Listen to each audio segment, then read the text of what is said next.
À la base, le match avait commencé un peu bizarrement parce que c'est la première fois dans un match de football où je vois vraiment, où je vois l'arbitre sortir trois cartons jaunes en à peine 10 minutes.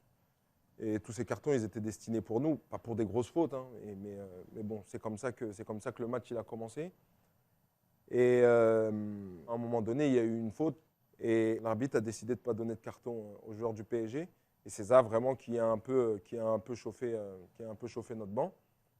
Et le quatrième arbitre dit quelque chose qu'on ne peut pas vraiment entendre, qu'on n'entend pas vraiment, à part le coach qui est juste à côté de lui.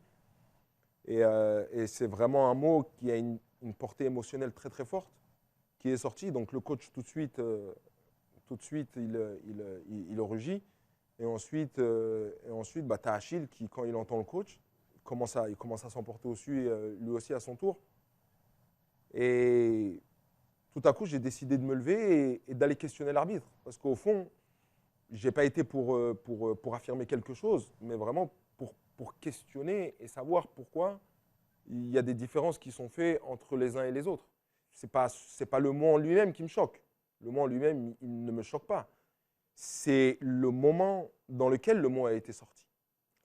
Et, et vraiment, quand je vais le questionner, je lui demande, je dis, monsieur l'arbitre, pourquoi vous dites de lui qu'il est noir, alors que vous aurez pu dire que c'est l'entraîneur adjoint, vous aurez pu dire que c'est celui à tel rang ou à tel rang.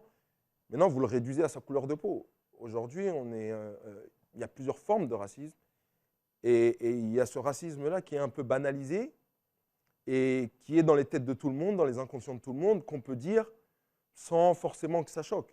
Et c'est ça qu'on combat. C'est ces mots, c'est ce racisme ordinaire qui est dans la tête des gens, qui est dans l'inconscient des gens, qui peut sortir d'une certaine manière pour certaines communautés, stigmatiser certaines personnes, et pour d'autres, on ne le fait pas, ou alors si on le fait, ben, on serait vu comme quelqu'un de raciste. Et malheureusement, quand il s'agit du noir ou de la couleur noire, bah, tout à coup, ça s'est tellement banalisé que ça en devient normal.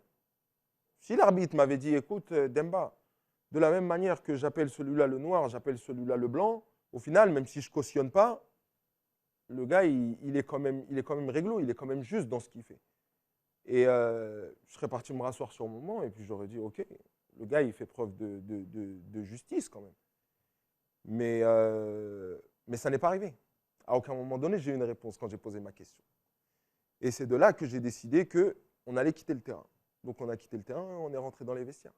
Bah, dans le vestiaire, il se passe beaucoup de choses. On arrive dans le vestiaire et puis ça commence à parler un peu à droite, à gauche. Et à un moment donné, on nous dit que bah, voilà, l'arbitre, il allait être écarté, qu'on allait mettre quelqu'un d'autre en quatrième arbitre et on allait reprendre. Et sur le coup, moi, j'ai regardé un peu les joueurs de mon équipe. Il y en avait quelques-uns qui voulaient reprendre. Il y en avait d'autres qui ne voulaient pas trop. Pareil dans le management. Je leur ai dit, écoutez les gars, moi, c'est quelque chose qui me tient à cœur. Ça veut dire me battre pour l'égalité, c'est quelque chose qui me tient à cœur. Me battre pour la justice, c'est quelque chose qui me tient à cœur. Et de là, il y en a quelques-uns qui ont élevé la voix. Ils ont dit non, on sort tous ou on ne sort pas. Et je leur ai parlé, je leur ai dit les gars, je suis en fin de carrière, vous savez. Ils ne peuvent pas trop me taper sur les doigts ou alors ils vont essayer ou peu importe. Je dis vous avez des longues carrières. Faites attention. Parce qu'on sait le monde dans lequel on vit. On va commencer à vouloir en attaquer les uns et les autres. Et là, j'ai été beaucoup surpris par la réaction des uns et des autres, notamment celle de Enzo Crivelli, qui je lui ai parlé dans l'oreille. Je lui ai dit, Enzo, s'ils sortent tous, tu sors. Attention, tu as 25 ans, tu sors. Tu te battras à ta manière, de la manière dont tu veux, mais tu sors. Et puis, si vous savez la violence avec laquelle il m'a crié dessus pour me dire, non, je ne sors pas, ce sont des choses qui doivent être éradiquées des terrains de football. Et si on ne fait rien aujourd'hui, ça continuera. Il a décidé de ne pas sortir. Et l'équipe derrière l'a suivi et ils sont tous restés. Et on a joué le lendemain. En discutant avec le président du PSG et puis aussi avec Leonardo, je leur ai dit que, écoutez, moi, je n'allais pas reprendre. Les gars de mon équipe, ils sont en train d'en discuter, mais il y en a quand même quelques-uns qui n'ont pas vraiment envie de reprendre. Et ils ont accepté la décision eux aussi. Donc, un grand bravo aussi à eux pour nous avoir suivis. Et le match, il s'est joué le lendemain.